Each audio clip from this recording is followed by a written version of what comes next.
And today, 6 people were killed by Iran-backed Houthis firing missiles on a vessel in the Bab el-Mandeb Strait, according to the Yemen authorities. With the Strait of Hormuz shut down by Iran, there has been a focus on the Bab el-Mandeb Strait as an alternate route for oil shipments. The U.S. military says it fired on a Panamanian-flagged ship in the Gulf of Oman that tried to evade the American blockade on Iranian ports. No casualties were reported. Today, an Iranian official says the Strait of Hormuz will remain closed until all of their conditions are met, including conditions in Gaza and Lebanon. And the U.S. emergency oil reserve has fallen below 300 million barrels for the first time since the early 1980s. New Energy Department data shows the Strategic Petroleum Reserve held about 299 million barrels as of Friday. The Trump administration announced in March it would release 172 million barrels over 120 days. One petroleum analyst says reserve levels will likely keep falling for a few more weeks as the authorized release continues. The release comes as the war in Iran has squeezed global oil supplies. Now, the Secret Service reportedly used a hidden flight to protect President Trump from an Iranian threat leaving the NATO summit in Turkey last month. Now, according to the Washington Post, Trump wasn't on either Air Force One planes, but allegedly slipped out a door on the other side of a plane, got into a catering container that was driven to a smaller military jet. The White House has not confirmed or denied the reports, but in a statement says there are many enemies of America who have their sights on Trump, and we use every tool at our disposal to address those threats. Well, today, former American Marine Robert Gilman was released from Russian custody. The 32-year-old had been imprisoned since 2022 for allegedly assaulting a Russian police officer. His release comes amid concerns about his health. According to Global Reach, Gilman was not cognizant and is near death after claims that he'd been tortured. Gilman is headed to a U.S. military hospital in Texas where doctors will evaluate and treat him.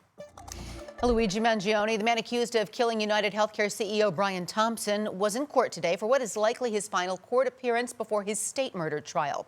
The prosecution and defense discussed details over how much access the media and members of the public will get to this trial. None of the trial will be broadcast live, but parts of the proceedings may be broadcast on a delay. Mangione is also facing federal charges. He has pled not guilty in both the state and federal cases.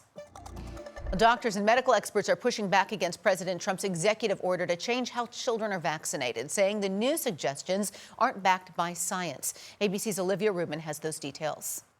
Today, doctors pushing back on President Trump's new executive order overhauling the child vaccine schedule. There is no new science evidence research that has come out or emerged that is pushing forward these new recommendations. The order calls for fewer childhood vaccines, now recommending children get vaccinated against 11 diseases, down from 18. It also recommends splitting up the measles, mumps, and rubella, the MMR vaccine, into 3 separate individual shots. The vaccine is currently only available together in the U.S., not separately. The American Academy of Pediatrics coming out against the recommendation, saying children will suffer. If we end up not giving the same kinds of vaccines that we're giving now, children are going to end up contracting diseases that they could otherwise avoid, and some percent of those are going to die.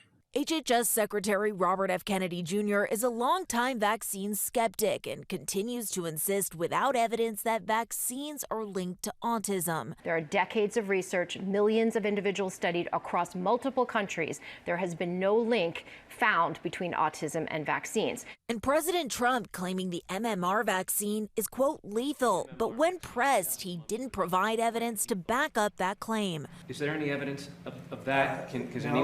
What I've heard is that there are some people that say it is that way. Republican Senator Bill Cassidy, a doctor, pushing back, saying the order will, quote, make children less safe and is, quote, wrong.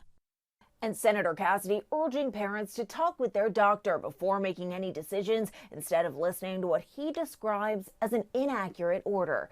Olivia Rubin, ABC News, Washington. Well, the first batch of text messages from Dr. Anthony Fauci's former government phone is now public. Republican Senators Ron Johnson and Rand Paul released the information online yesterday. Johnson and Paul say Fauci's former phone had over 34,000 messages, and they published 11 texts, including exchanges from 2021, where Fauci and others discussed the potential risks pregnant women may face if they received shots. They later determined it was safe overall for pregnant women to get vaccinated. Johnson and Paul issued a statement saying staffers have been reviewing additional information from the Fauci phone and will release more as soon as possible.